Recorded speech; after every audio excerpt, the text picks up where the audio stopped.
ನೂತನವಾಗಿ ನಿರ್ದೇಶಕರಾಗಿ ಆಯ್ಕೆ ಆಗಿರುವಂಥ ಬಿ.ವಿ. ಸಾಮೇಗೌಡ್ರೆ ಮತ್ತು ನೂತನವಾಗಿ ಡಿ.ಸಿ.ಸಿ ಬ್ಯಾಂಕ್ ನಿರ್ದೇಶಕರು ಹಾಗೂ ಪಕ್ಷದ ಪ್ರಧಾನ ಕಾರ್ಯದರ್ಶಿಗಳು ಆದಂಥ ರಘುಪತಿ ರೆಡ್ಡಿ ಅವರೇ, ನಮ್ಮೆಲ್ಲರ ನೆಚ್ಚಿನ ನಾಯಕರು, ಈ ಒಂದು ಚುನಾವಣೆಯಲ್ಲಿ ಉಸ್ತುವಾರಿ ವಹಿಸಿಕೊಂಡು ನಾವು ಜೈಬೇರಿ ಬಾರಿಸಲಿಕ್ಕೆ ಕಾರಣರಾದಂಥವರು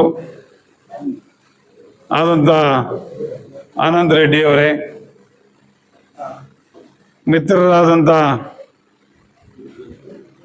ಮುರಳಿಯವರೇ, ಜಗದೀಶ್ ಅವರೇ, ಮುನ್ಸಾಮ್ಗೌಡ್ರೆ, ಮತ್ತು ಬೇವಳ್ಳಿ ಶಂಕರಣ್ಣವರೇ, ಅಶೋಕ್ ಅವರೇ, ರಘು ಅವರೇ, ಆನಂದ್ ಅವರೇ, ನಮ್ಮ ಆತ್ಮೀಯ ಮಿತ್ರರಾದಂಥ ಡೆಕ್ಕನ್ ಶ್ರೀನಿವಾಸ್ ಅವರೇ, ನಮ್ಮ ಆತ್ಮೀಯರು, ವಕೀಲರು, ನಮ್ಮ ಸನ್ಮಿತ್ರರಾದಂಥ ಶ್ರೀನಿವಾಸ ರೆಡ್ಡಿ ಅವರೇ, ಪ್ರಭಾಕರ್ ಅವರೇ, ಶಂಕರ್ ಅವರೇ, ಅಶೋಕ್ ಅವರೇ, ಭಾಳ ಜನ ಇದ್ದಾರೆ, ರಘುಪತಿ ರೆಡ್ಡಿ ಅವರೇ, ಗೋಪಾಲ್ ಅವರೇ, ನಮ್ಮ ಪೆದ್ದೂರು ಭಾಸ್ಕರ್ ಅವರೇ, ಎಲ್ಲ ಅಧ್ಯಕ್ಷರೇ, ನಮ್ಮ ಡೆಪ್ಟಿ ಮ್ಯಾನೇಜರ್ ಆದಂಥ ಕಿರಣ್ ಅವರೇ, ಎಲ್ಲ ನಮ್ಮ ಶಿಬಿರ ಕಚೇರಿಯ ಅಧಿಕಾರಿಗಳೇ, ಪತ್ರಕರ್ತ ಮಿತ್ರರೇ, ಎಲ್ಲ ಬಂಧುಗಳೇ, ಎಲ್ಲ ಅಧ್ಯಕ್ಷರ ಮಿತ್ರರೇ, ಕಾರ್ಯದರ್ಶಿಗಳೇ, ಈಗಾಗಲೇ ಎಲ್ಲರೂ ಕೂಡ ತಮ್ಮ ಭಾವನೆಗಳನ್ನು ಹಂಚಿಕೊಂಡಿದ್ದಾರೆ. ಇವತ್ತು ಭಾಳ ಸಂತೋಷದಿಂದ ನಮ್ಮ ಈ ಒಂದು ಕಚೇರಿಗೆ ನೂತನವಾಗಿ ಪ್ರವೇಶವನ್ನು ನಾವು ಮಾಡ್ತಾಯಿದ್ದೀವಿ. ನನಗೇನು ಹೊಸದೇನಲ್ಲ, ನಾನೀಗಾಗಲೇ 4ನೇ ಬಾರಿ ಕಾಲಿಡ್ತಾ ಇರ್ತಕ್ಕಂಥದ್ದು. ಆದರೆ ನಮ್ಮ ಸಾಮೇಗೌಡರು ನೂತನವಾಗಿ ನಮ್ಮ ಬಲಗಾಲಿಟ್ಟು ಪ್ರವೇಶಿಸಿದ್ದಾರೆ. ಅವರು ಕೂಡ ನನ್ನ ರೀತಿಯೇ ಮುಂದಕ್ಕೆ ಜೈಬೇರಿ ಬಾರಿಸಲಿ ಅಂತೇಳಿ ನಾನು ಆಶಾಭಾವನೆ ಹೊಂದಿದ್ದೀನಿ. ಬಂಧುಗಳೇ, ನಿಜಕ್ಕೂ ಕೂಡ ನಾನು 5 ಚುನಾವಣೆಗಳನ್ನ ಎದುರಿಸಿದ್ದೀನಿ. 5 ಚುನಾವಣೆಯಲ್ಲಿ ಒಂದು ಚುನಾವಣೆಯಲ್ಲಿ 3-4 ಹೋಟೆಲ್ ಸೋತೆ. ಎಲ್ಲ 4 ಚುನಾವಣೆಗಳನ್ನ ಕೂಡ ಗೆದ್ದಿದ್ದೀನಿ. ಇದು 5ನೇ ಚುನಾವಣೆ. ನಂಬ್ತಿರೋ ಬಿಡ್ತಿರೋ, ಈ ಚುನಾವಣೆಯಲ್ಲಿ ಯಾರನ್ನು ನಂಬಬೇಕು, ಯಾರನ್ನು ಬಿಡಬೇಕು ಅಂತ ಇನ್ನೂ ನನಗೆ ಅರ್ಥ ಆಗ್ತಾ ಇದೆ. ಅಷ್ಟೊಂದು ಕಠಿಣವಾದಂಥ ಒಂದು ಚುನಾವಣೆ ಇದಾಗಿತ್ತು. ಅಧ್ಯಕ್ಷಗಳಿಗೆ ನಾನು ಭಾಳ ಗೌರವ ಕೊಡ್ತಾ ಇದ್ದೆ, ಕಾರ್ಯದರ್ಶಿಗಳಿಗೂ ಕೂಡ ಭಾಳ ಗೌರವ ಕೊಡ್ತಾ ಇದ್ದೆ.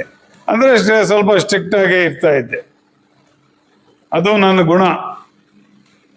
ನನಗೆ ಈ ಒಂದು ಫೀಲ್ಡ್ನಲ್ಲಿ ನಾನು ಅನೇಕ ಬಾರಿ ಹೇಳಿದ್ದೀನಿ, ಈ ಹಾಲು ಉತ್ಪಾದನೆಯ ಒಂದು ಫೀಲ್ಡ್ ಏನಿದೆ, ಇದಕ್ಕೆ ಬರಬೇಕಂದ್ರೆ ಕಾರಣ ಏನು ಅಂತ ನಾನು ಆಗಾಗಲೇ ಅನೇಕ ಸಾರಿ ಹೇಳಿದ್ದೀನಿ. 1987ರಲ್ಲಿ ಕೋಲಾರ ಹಾಲು ಒಕ್ಕೂಟ ಪ್ರಾರಂಭ ಆಗಿತ್ತು.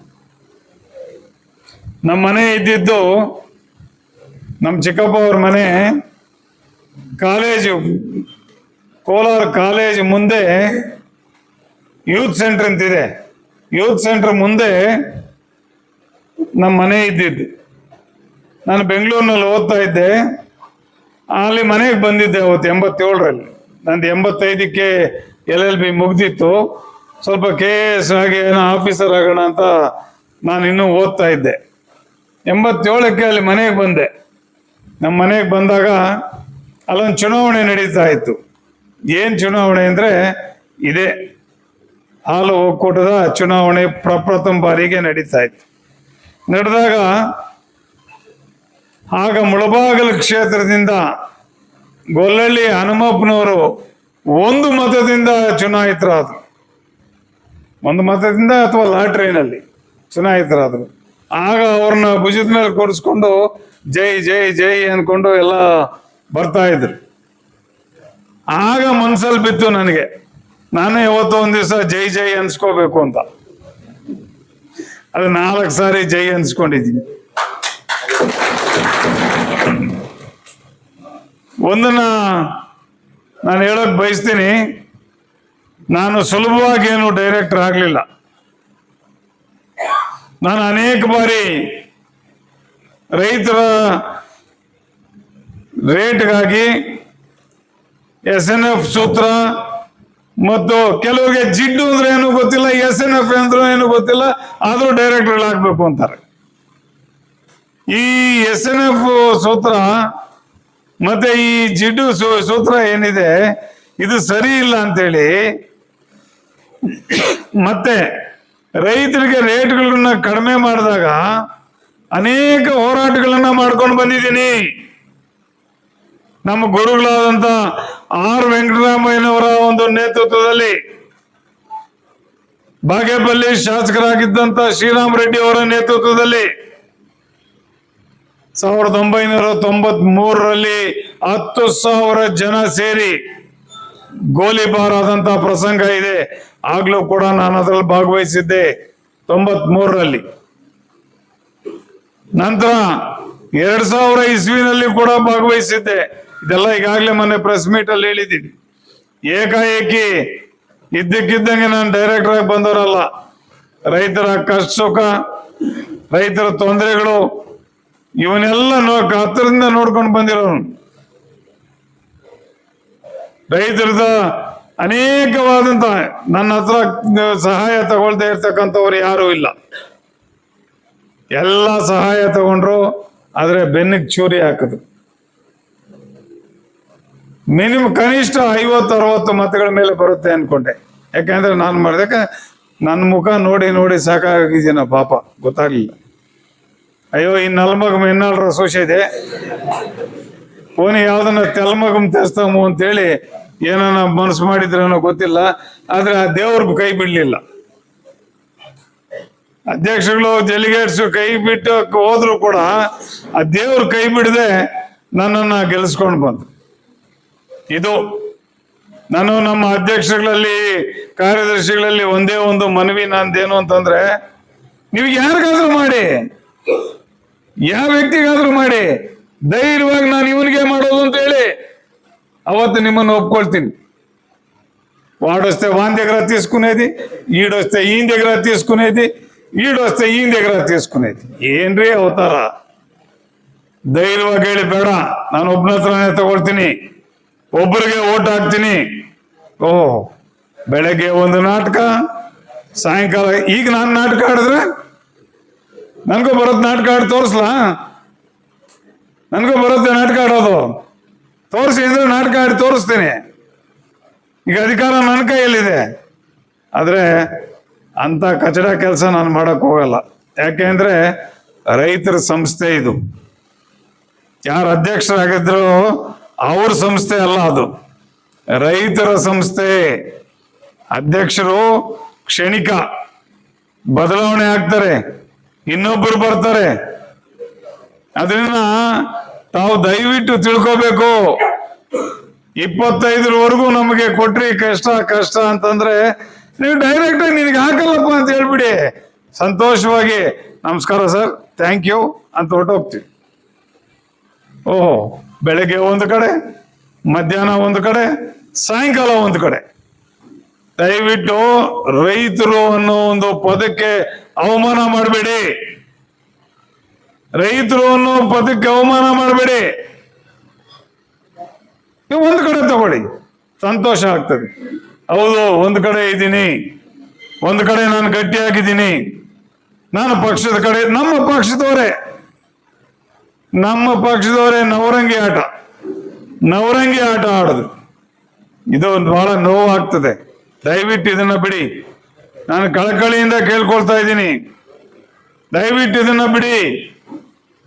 ಒಂದು ಕಡೆ ಇರೋದನ್ನ ಕಲ್ತ್ಕೊಳ್ಳಿ.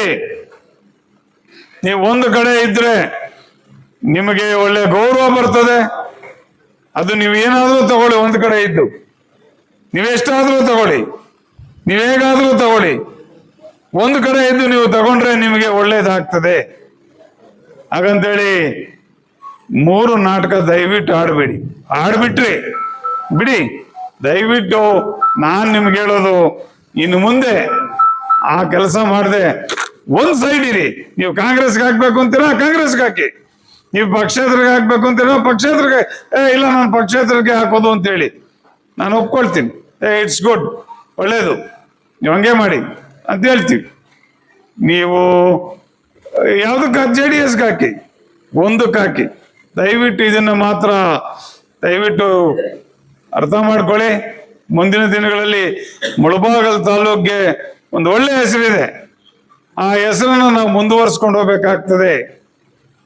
ಎಂಥ ವ್ಯಕ್ತಿಗಳಿದ್ರು, ಆಲಂಗೂರು ಶ್ರೀನಿವಾಸ್ ಅವರು, ಮತ್ತೆ ಮಂಡಿಕಲ್ ವೆಂಕಟೇಶ್ ಅವರು, ಬೀರೇಗೌಡರು, R ವೆಂಕಟರಾಮಯ್ಯನವರು, ಇವರೆಲ್ಲ ಕೂಡ ಇವತ್ತಿನ ದಿವಸ ನಮಗೆ ಮಾದರಿ ಆಗಿದ್ದಾರೆ. ನಾನೊಂದನ್ನ ಸ್ವಲ್ಪ ಮರೆತೆ. ಇವತ್ತು ಏನಾದರೂ ನಾವು ಈ ಒಂದು ಸ್ಥಾನದಲ್ಲಿ, ನಾನಾಗ್ಲಿ, ನಮ್ಮ ರಘುಪತಿ ರೆಡ್ಡಿ ಅವರಾಗ್ಲಿ, ನಮ್ಮ ಸಾಮೇಗೌಡರಾಗ್ಲಿ ಈ ಸ್ಥಾನದಲ್ಲಿ ನಿಂತು ಗೆಲ್ಲಬೇಕಾದ್ರೆ ನಮ್ಮ ಶಾಸಕರಾದಂಥ ಶ್ರೀ ಮಂಜುನಾಥ್, ಸಮೃದ್ಧಿ ಮಂಜುನಾಥ್ರವರ ಒಂದು ಕಾಂಟ್ರಿಬ್ಯೂಷನ್ ಏನಿದೆ, ಇದು ನಿಜಕ್ಕೂ ಕೂಡ ಬಹಳ ಅಪಾರ. ಅವರಿಲ್ಲದೆ ಇದ್ರೆ ಇವತ್ತು ನಾವು ಗೆಲ್ತಾ ಇರಲಿಲ್ಲ.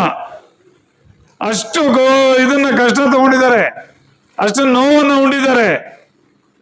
ನಾನೊಂದು ಘಂಟಾಘೋಷವಾಗಿ ಹೇಳ್ತೀನಿ, ಆತನಷ್ಟು ಖರ್ಚು ಮಾಡಿ ನಮ್ಮ ತಾಲೂಕಿಗೆ ಖರ್ಚು ಮಾಡುವಂತ ವ್ಯಕ್ತಿ ಇದುವರೆಗೂ ಇಲ್ಲ, ಇನ್ನು ಮುಂದೆ ಕೂಡ ಬರೋದಿಲ್ಲ ಅಂತ ಹೇಳಿ ಸಂದರ್ಭದಲ್ಲಿ ಹೇಳಕ್ ಇಷ್ಟಪಡ್ತೀನಿ. ಮತ್ತೆ ಸ್ವಲ್ಪ ಮುಂಗೋಪ ಇರ್ಬೋದು, ಸ್ವಲ್ಪ ಮುಂಗೋಪ ಇದ್ರೂ ಕೂಡ ಅದರಿಂದ ಯಾವುದೇ ರೀತಿಯಾದಂತ ಬೇರೆ ಯೋಚನೆಗಳೇ ಇರೋದಿಲ್ಲ. ಆತನಿಗೆ ತಾಲೂಕನ್ನ ಯಾವುದೇ ರೀತಿಯಾಗಿ ನಾವು ಅಭಿವೃದ್ಧಿ ಮಾಡಬೇಕು, ಆತನಿಗೆ ಆಸ್ಪತ್ರೆ ಕೊಡ್ತಾ ಇಲ್ಲ ಸರ್ಕಾರ, ಆತನಿಗೆ ಯಾವುದೇ ರೀತಿಯಾದಂತ ಸೌಲಭ್ಯಗಳನ್ನು ಕೊಡ್ತಾ ಇಲ್ಲ ಸರ್ಕಾರ. ಆದರೂ ಕೂಡ ತನ್ನ ಸ್ವಂತ ಹಣದಿಂದ, ತನ್ನ ಸ್ವಂತ ಹಣ ಬಲದಿಂದ ಇವತ್ತು ಎಲ್ರಿಗೂ ಕೂಡ ಸಹಕಾರ ಕೊಡ್ತಾ ಇದ್ದಾರೆ ನಮ್ಮ ಶಾಸಕರು. ಮುಂದಿನ ದಿನಗಳಲ್ಲಿ ಅಷ್ಟೇನೆ ನಾನು ನಿಮ್ಮೆಲ್ಲ ಸ್ನೇಹಿತರಲ್ಲಿ, ಕಾಂಗ್ರೆಸ್ ಸ್ನೇಹಿತರು ಇರ್ಬೋದು, ನಾನು ಇಲ್ಲ ಅಂತ ಹೇಳ್ತಾ ಇಲ್ಲ, ಆದರೆ ಬಹಳಷ್ಟು ಜನ ನಮ್ಮ JDS ಪಕ್ಷದ ಕಟ್ಟಾಳುಗಳಿದ್ದೀರಿ ಇಲ್ಲಿ. ನೀನು ಹತ್ರದಲ್ಲೇ ZP TPS ಬರೋದು ಒಂದು ಇದಿದೆ, ಚಾನ್ಸಸ್ ಇದೆ. ನೀವೆಲ್ಲರೂ ಕೂಡ ನಾನೇ ಮುಖಂಡರು ಅನ್ನೋ ರೀತಿಯಲ್ಲಿ ತಾವು ZP ಮತ್ತು TPS ಅನ್ನ ಗೆಲ್ಸ್ಕೊಂಡ್ರೆ ನಮ್ಮ ಎಲ್ಲ ಒಂದು ಕೆಲಸಗಳನ್ನ ಮಾಡ್ಕೊಳ್ಳೋದಕ್ಕೆ ಅನುಕೂಲ ಆಗ್ತದೆ. ಆ ಅನುಕೂಲಗಳನ್ನ ನಾವು ಮಾಡ್ಕೊಳ್ಳೋಣ. ನಂತರ ಈಗ DCC ಬ್ಯಾಂಕ್ ನಿರ್ದೇಶಕರನ್ನಾಗಿ ನಮ್ಮ ರಘುಪತಿ ರೆಡ್ಡಿ ಅವ್ರನ್ನ ಮಾಡಿದ್ರಿ. ರಘುಪತಿ ರೆಡ್ಡಿ ಅವ್ರೀಗ ಎಷ್ಟು ಬೇಕೋ ನೀವು ಎಷ್ಟು ಬೇಕೋ ಅಂತ ಕೊಡಕ್ ಆಗ್ತದೆ ಇಲ್ಲ ಗೊತ್ತಿಲ್ಲ,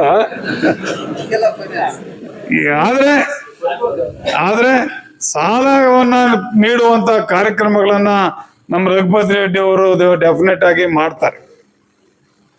ಯಾರ್ಯಾರಿಗೆ ಅನುಕೂಲ ಬೇಕೋ, ಆರ್ಥಿಕ ಸೌಲಭ್ಯ ಬೇಕೋ ಅದನ್ನ ಮಾಡೋದಿಕ್ಕೆ ನಮ್ಮ ರಘುಪತಿ ರೆಡ್ಡಿ ಅವರು ಮಾಡ್ತಾರೆ.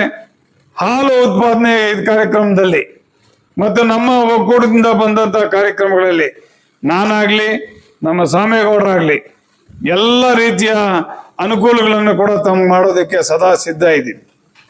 ನಮ್ಗೇನೇನು ಬೇರೆ ಇದರಲ್ಲಿ ಏನು ಮಾಡಬೇಕು ಅಂತೇನಿಲ್ಲ. ನಮ್ಗೆ ಮುಂದಿನ ದಿನಗಳಲ್ಲಿ ನಾವು ನಿಮ್ಮನ್ನ ಕೇಳ್ಕೊಳ್ಳೋದೊಂದೇ, ಕಾರ್ಯದರ್ಶಿಗಳಲ್ಲಿ ಕೇಳ್ಕೊಳ್ಳೋದೇನು ಅಂತಂದ್ರೆ, ಒಳ್ಳೆ ಹಾಲನ್ನ ಸಂಗ್ರಹಿಸ್ರಿ, ಗುಣಮಟ್ಟದ ಹಾಲನ್ನ ಸಂಗ್ರಹಿಸ್ರಿ. ನೀವು ಗುಣಮಟ್ಟದ ಹಾಲನ್ನ ಸಂಗ್ರಹಿಸಿ ಒಕ್ಕೂಟಕ್ಕೆ ಕಳಿಸಿದ್ರೆ ಒಕ್ಕೂಟ ಸದೃಢವಾಗಿ ಬೆಳೀತದೆ. ನಿಮಗೆ ಒಳ್ಳೆ ರೇಟನ್ನು ಕೂಡ ಕೊಡಿಸೋದಿಕ್ಕೆ ನಾನು ಸಾಮೇಗೌಡರು ಕೂಡ ಶತಾಯಗತಾಯ ಪ್ರಯತ್ನ ಪಡ್ತೀವಿ ಅಂತ ಈ ಸಂದರ್ಭದಲ್ಲಿ ಹೇಳೋದಿಕ್ಕೆ ಇಚ್ಛೆ ಪಡ್ತಾರೆ. ಮುಂದಿನ ದಿನಗಳಲ್ಲಿ ನಮ್ಮ ಹಾಲು ಒಕ್ಕೂಟ ಅತಿ ವಿಜೃಂಭಿಸಲಿದೆ. ಯಾಕೆಂದ್ರೆ ಈಗಾಗಲೇ ಸೋಲಾರ್ ಘಟಕನ ನಿರ್ಮಿಸಿದೀವಿ. ಇದರಿಂದ ತಿಂಗಳಿಗೆ 2 ಕೋಟಿ ರೂಪಾಯಿ ಮಿಗ್ತದೆ. 2 ಕೋಟಿ ರೂಪಾಯಿ ಅಂದ್ರೆ ವರ್ಷಕ್ಕೆ 24 ಕೋಟಿ ಮಿಗ್ತದೆ. ಆ 24 ಕೋಟಿ ಕೂಡ ನಿಮಗೆ ರೇಟ್ ಅನ್ನು ಕೊಡುವಂತ ಒಂದು ಸಂದರ್ಭ ಬರ್ತದೆ. ಹಾಗೇನೆ ಹಾಲು ಕೂಡ ಜಾಸ್ತಿ ಮಾಡಿದ್ರೆ ಒಳ್ಳೆ ಇದು ಬರ್ತದೆ. ನಮ್ಮ ಹಾಲಿಗೆ ಏನಿದೆ 7.5 ಲಕ್ಷ 7.25 ಲಕ್ಷ ಅದನ್ನು ಕೂಡ ನಾವು ಮಾಡೋ ನಿಟ್ಟಿನಲ್ಲಿ ರೇಟ್ ಅಂತೂ ಜಾಸ್ತಿ ಮಾಡೋದಕ್ಕೆ ಸದಾ ಪ್ರಯತ್ನ ಪಡ್ತೀವಿ ಬಂಧುಗಳೇ. ಹಾಗೇನೆ ನಮ್ಮ ಕಾರ್ಯದರ್ಶಿಗಳು ಇದೊಂದು ಗೂಬೆ ಕೊಡಿಸಿದ್ರು ನನ್ನ ಮೇಲೆ. ಮಾನ್ಯ ನಂಜೇಗೌಡರು, ನಿಮ್ಮ ತಾಲೂಕಿನ ನಿರ್ದೇಶಕರು ಹೇಳಿ ಕಡಿಮೆ ಮಾಡಿಸ್ಬಿಟ್ರು 3 ಲಕ್ಷ ಅಂತ. ಹಾಗೆನ ಆರ್ಥಿಕ ಪರಿಸ್ಥಿತಿ 16 ಕೋಟಿ ನಷ್ಟದಲ್ಲಿತ್ತು ಯೂನಿಯನ್. ಅಂತ ಒಂದು ಸಂದರ್ಭದಲ್ಲಿ ಈ ನಿರ್ಧಾರ ತಗೊಂಡಿದ್ರೆ 2 ಒಕ್ಕೂಟದ ತೀರ್ಮಾನಗಳಿಗೆ ಬದ್ಧರಾಗಿದ್ದಿದ್ರೆ ಸುಮಾರು 4-5 ಕೋಟಿ ಬೇಕಾಗಿತ್ತು ಇದನ್ನ ಕ್ಲಿಯರ್ ಮಾಡಬೇಕಾದ್ರೆ. ಹಾಗಾಗಿ ಆ ಸಂದರ್ಭದಲ್ಲಿ ಇದು ಎಲ್ಲರ ತೀರ್ಮಾನ ಆಗಿತ್ತು. ಆದರೆ ಮಾನ್ಯ ನಂಜೇಗೌಡರು ನಾಗರಾಜ್ ಒಬ್ಬನು ವಿರೋಧ ಮಾಡೋದ ಅಂತ ಹೇಳ್ಬಿಟ್ಟ. ನಂತರ ನಾನು ಕೇಳಿದ್ರೆ ಇಲ್ಲಪ್ಪ ನಾನು ಹಂಗೆ ಹೇಳಿಲ್ಲ ಅಂತ. ಇದು ಅವರ ವೈಖರಿ. ಈಗಾಗಲೇ ನಮ್ಮ ಸ್ನೇಹಿತರು ಕೇಳ್ತಾ ಇದ್ದಾರೆ 5 ಲಕ್ಷ ಮಾಡೋದಕ್ಕೆ. ನಾನು ಈಗಾಗಲೇ ನಿಮ್ಮ ಮುಖಂಡರಾದಂಥ ಗೋಪಾಲ್ ಅವ್ರಿಗೆ ಹೇಳಿದ್ದೀನಿ, ಯಾರು ಅಧ್ಯಕ್ಷರಾದ್ರೆ ತಕ್ಷಣನೇ ಒಂದು ರೆಪ್ರೆಸೆಂಟೇಷನ್ ಕೊಡಿ, ನಾನು 5 ಲಕ್ಷ ಮಾಡೋದಕ್ಕೆ ನಾನೇ ಖುದ್ದಾಗಿ ಆಸಕ್ತಿ ವಹಿಸಿ ಅದನ್ನ ಮಾಡಿಸ್ತೀನಿ ಅಂತೇಳಿ. ಏನು ನಾವಿಬ್ಬರೂ ಕೂಡ ಏನು ಜೋಡೆತ್ತುಗಳಾಗಿ ಕೆಲಸ ಮಾಡ್ತಾ ಈ ಕ್ಯಾಂಪ್ ಆಫೀಸು ಮತ್ತೆ ಮುಳಬಾಗಿಲು ತಾಲೂಕಿನ ಹಾಲಿನ ಶಿಬಿರ ಕಚೇರಿ ಮುಖಾಂತರ ಎಲ್ಲ ಸೌಲಭ್ಯಗಳನ್ನ ತಮಗೆ ನೀಡ್ತೀವಿ, ತಮಗೆ ಅನುಕೂಲ ಮಾಡಿಕೊಡ್ತೀವಿ ಅಂತ ಹೇಳ್ತಾ ನಾನು 2 ಮಾತು ಮುಗಿಸ್ತಾ ಇದ್ದೇನೆ. ಜೈ ಹಿಂದ್, ಜೈ ಕರ್ನಾಟಕ.